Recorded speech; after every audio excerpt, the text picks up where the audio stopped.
Hello friends, कैसे हैं आप लोग। आज हम लोग पढ़ेंगे MAHN यानी master of arts in Hindu studies, जिसमें आज पढ़ेंगे MHN 004 के खंड 6 में इकाई 3 योग, भक्ति तथा आगम में वर्णाधिकार, जिसमें आज हम आपके लिए लेकर आए हैं वर्णों का सहकार। तो वीडियो स्टार्ट करने से पहले जो भी फ्रेंड्स हमारे चैनल पे नए आए हैं कृपया चैनल को सब्सक्राइब कर ले और बेल आइकन को प्रेस कर दे, ताकि जो भी लेटेस्ट वीडियो हमारे चैनल पे आए वो सबसे पहले आपको मिल सके।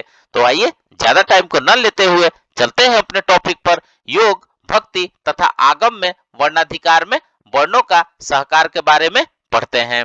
तो आइए वीडियो को स्टार्ट करते हैं।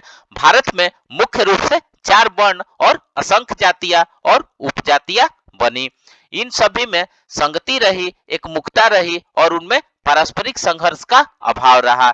एक वर्ष या जाति यदि दूसरे वर्ण या जाति की विशेषताओं के अधिकार को सहन कर सकती थी तो इसका क्या कारण था।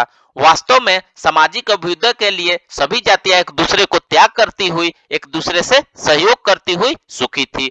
ब्राह्मण यज्ञ करते थे, केवल अपने लिए नहीं अपितु सबका या समाज का कल्याण चाहते हुए। यज्ञ के अवसर पर ब्राह्मण कामना करता था कि हे देव, सभी में दीप्ति प्रदान करो।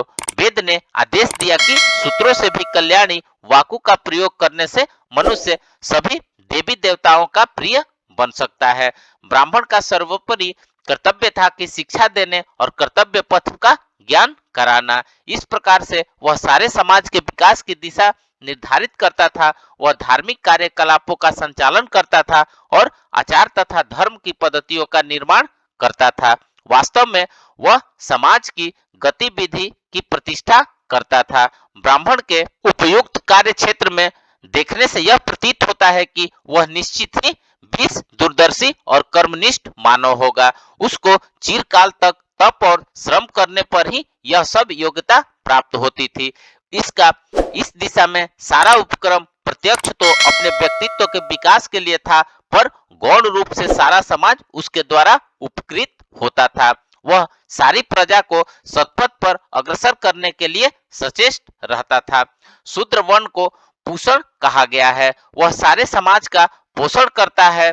शूद्र यदि किसी उच्च जातीय व्यक्ति की सेवा करना चाहता था तो उसकी जीविका का प्रबंध कर लेना सर्वप्रथम कर्तव्य होता था। उसके लिए नियम बना था कि वह आपत्ति काल में भी अपने स्वामी का त्याग न करे। यदि स्वामी संतान हित हो तो उसके लिए पिंड दान करे। बूढ़ा या दुर्बल हो तो उसका भरण पोषण करना चाहिए। इस कार्य में धन का नाश भी हो तो उत्साह पूर्वक स्वामी का भरण पोषण करना चाहिए। अपनी श्रद्धा के अनुसार बल पर शूद्र स्वामी के द्वारा किए हुए यज्ञों के फल के अधिकारी होता है। महाभारत के ब्राह्मण और क्षत्रिय की एकता की प्रतिष्ठा करते हुए कहा गया है कि इन दोनों को ब्रह्मा ने उत्पन्न किया। दोनों का मूल एक है। ब्राह्मण में तप और मंत्र का बल होता है और क्षत्रिय में अस्त्र तथा भुजाओं का। उनका बल और प्रयत्न अलग अलग हो जाए तो वे संसार की रक्षा नहीं कर सकते। दोनों को एक साथ रहकर ही प्रजा की रक्षा करनी चाहिए। महाभारत के अनुसार क्षत्रियों के कर्तव्यच्युत होने पर ब्राह्मणों की इस की कर्तव्य यह हो जाता है कि उनको उचित मार्ग पर लाए। इसके लिए ब्राह्मण को तप, ब्रह्मचर्य, अस्त्र शस्त्र, शारीरिक बल, सद्व्यवहार, कपट आदि जो कुछ उपाय उपयोगी सिद्ध हो काम में लाना चाहिए। क्षत्रिय का नियंत्रण ब्राह्मण ही कर सकता है। 4 जातियों ने भी राजनीतिक क्षेत्र में सहयोग किया। वैदिक रत्नी परिषद या राजा परिषद में ब्राह्मण, क्षत्रिय, वैश्य और बढ़ई शूद्र और रथ निर्माता शूद्र शामिल थे। महाभारत में 37 मंत्रियों की परिषद में 4 ब्राह्मण, 8 क्षत्रिय, 21 वैश्य और 3 शूद्र शामिल थे। परवर्ती युग में यज्ञ के अवसर पर सभी वर्णों के लोगों को सहस्त्रों की संख्या में निमंत्रित किया जाता था और सबका सत्कार और पूजा समुचित विधि से की जाती थी। तो फ्रेंड्स, इस प्रकार से आज हमने योग, भक्ति तथा आगम में वर्णाधिकार में वर्णों का सहकार के बारे में पढ़ा। तो मिलते हैं एक नए वीडियो के साथ में, तब तक हमारे चैनल पे बने रहिए। धन्यवाद।